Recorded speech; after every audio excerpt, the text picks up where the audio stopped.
Nako guys, good morning sa inyong lahat. Nako, magiging busy muna ako. Ayan, ang dami kong lulutuin ngayon. Tinolang manok. Kaya pa yung sayuti, binabalatan ko pa, hindi pa tapos. At eto, para sa merienda, nilagang saging at kamote. Pinagsama ko na siya para sabay na maluto. At hindi sa oras. Nako, tapos eto pa, nilagang talong. Ayan dami. Isang kaserola.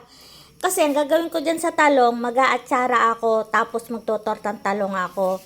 Ganun yun. Para pananghalian namin. At ito naman, naku, yung manok, Diyos ko.